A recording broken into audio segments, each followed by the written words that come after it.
Olá, meu nome é Tainara, sou concluinte do curso de Pedagogia na Pitágoras e hoje eu venho apresentar a vocês meu trabalho de conclusão de curso. Qual o tema é a Pedagogia de Paulo Freire e a Alfabetização e Letramento na Educação de Jovens e Adultos. Bom, a EJA é uma modalidade de ensino destinada a jovens e adultos que não tiveram acesso ou que por algum motivo não puderam dar continuidade aos seus estudos na idade apropriada.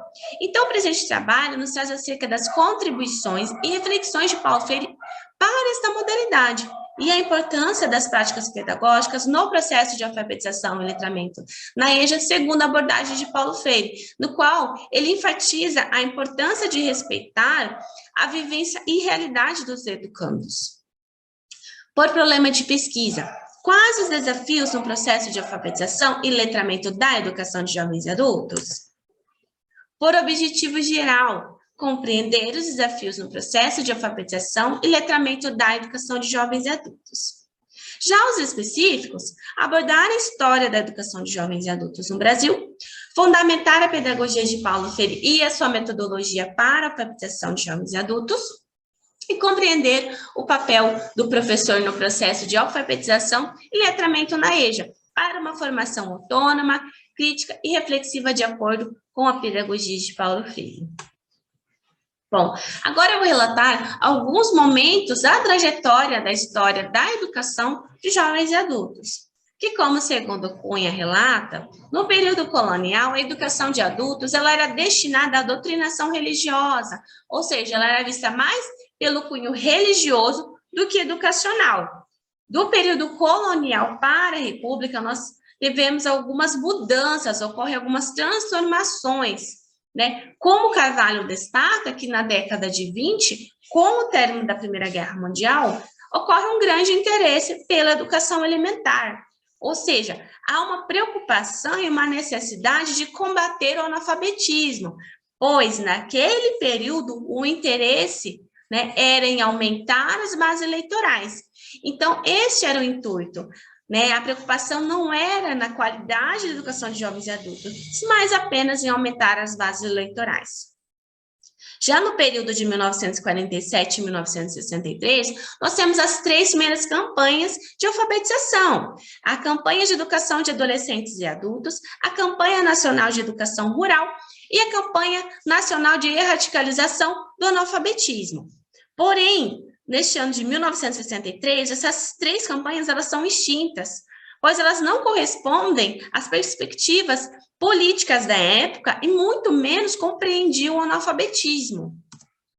Sendo assim, Paulo Freire ficou responsável em organizar e desenvolver um programa nacional de alfabetização para adultos, no qual foi aprovado em 1964 como o Plano Nacional de Alfabetização.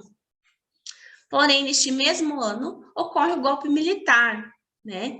Então, o programa, ele é interrompido e só é autorizado, né? Só é realizado, então, o programa de alfabetização de caráter assistencialista e conservador, como vemos em 1967 com o programa Mobral, que é o Movimento Brasileiro de Alfabetização, pois, diferentemente da abordagem de Freire, nesse programa, o trabalho era realizado de uma forma mecânica, na repetição de palavras, diferentemente da abordagem de Freire, que ele trabalhava com temas geradores, com a realidade e vivência daqueles educandos. Então, nessa trajetória da história até os dias de hoje, nós vemos algumas iniciativas, porém algumas lacunas, visto que em muitos momentos a educação de jovens e adultos ela é vista só apenas de caráter assistencialista, em outros momentos como algo do âmbito compensatório e outros momentos apenas de qualificação profissional. Então, há necessidade de contribuições para uma formação de qualidade, no qual o educando tem direito. Bom, Freire se destacou no campo educacional brasileiro, especialmente na educação popular. Ele contribuiu significativamente para uma formação democrática e libertadora, né? E em 1963, com o apoio de João Goulart, ocorre a primeira turma em Angicos, com 380 moradores a serem alfabetizados. Apesar de não ser a primeira experiência de Freire, foi a que mais o notabilizou, visto que em poucos dias ele e a sua equipe alfabetizaram mais de 300 moradores. Então, a sua abordagem visa alfabetizar e letrar ao mesmo tempo, né? Então, vai além do escrever, além do ler, porque a preocupação de Freire era a leitura do mundo, né? Esse educando, ele experimentar, ter a curiosidade, ter interesse em aprender mais, e que aquilo fizesse sentido para ele, né? Assim, o educando ele pode contextualizar aquele conteúdo, né? E para além da leitura e da escrita. Bom, os métodos de Paulo Freire, eles eram baseados em temas geradores. Por exemplo, se ele tivesse um educando que trabalhasse na construção civil, ele usaria um objeto, algo familiar para aquele educando. Por exemplo, a areia. Aquilo fazia sentido para o educando. Era algo que ele trabalhava, que do cotidiano dele. A partir desse tema gerador, Paulo Freire trabalhava outros temas geradores, contribuindo significativamente para a aprendizagem do educando, porque aquilo fazia sentido para ele. Era algo que ele presenciava, que ele via no cotidiano. Então, isso facilitava a alfabetização. Bom, então, a abordagem de Freire ela é realizada com base na realidade do educando e na troca de experiências, porque para ele, né, enquanto eu ensino, eu aprendo. Então, é na base da horizontalidade, do diálogo. Bom, Freire, ele apontou alguns saberes necessários para, né, para a docência, para o papel do professor. Então, vou ressaltar aqui alguns, né? Como Freire, ele pontua a importância dos educadores conhecerem seus educandos, né? Conhecer um pouquinho do seu trabalho, da sua rotina, do seu cotidiano, e tudo isso vai facilitar o aprendizado. Na perspectiva freiriana, a relação de educador e educando ela se estabelece pela horizontalidade, ou seja, pelo diálogo. E ele também aponta que ensinar exige respeito aos conhecimentos e saberes dos educandos. Como Freire pontua no seu livro, na sua obra Pedagogia da Autonomia, sua última obra, né, no qual eu vou relatar aqui os 3 capítulos, que não há docência sem discência, ensinar não é transferir conhecimento, e ensinar é uma especificidade humana, ou seja, Paulo Freire tinha uma preocupação com a formação humana desse indivíduo, né? Vai muito além da perspectiva só da alfabetização e letramento. É uma trajetória para a sua autonomia, para o pensamento crítico, né? Então, ele explorava isso no educando.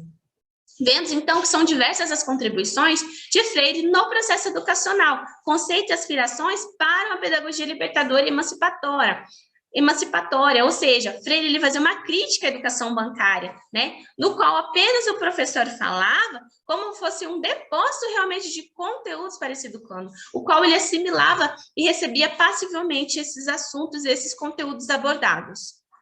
Bom, como considerações finais, o presente trabalho ele possibilitou refletir sobre a educação de jovens e adultos no Brasil e a sua trajetória, que foi permeada por mudanças sociais, políticas e diversos desafios.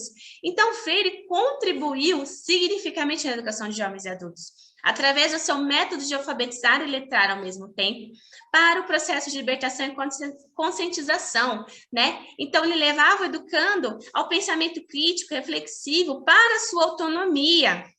Então, a proposta de Freire, ela colabora com a prática educativa do professor no processo de alfabetização e letramento, visto que ele pontua saberes necessários para o ensinar, contribuindo com a educação como um todo, como a formação desse sujeito. Sendo assim, essas aqui são as minhas referências, as principais, né? Coloquei aqui pontuei apenas as que eu mais utilizei, mas o restante está, né, como podem ver, no trabalho de conclusão de curso. Bom, encerro por aqui, venho agradecer à banca, a minha orientadora, a minha facilitadora e todos os professores que estiveram comigo nesse percurso. A palavra que eu encerro hoje é gratidão. Muito obrigada.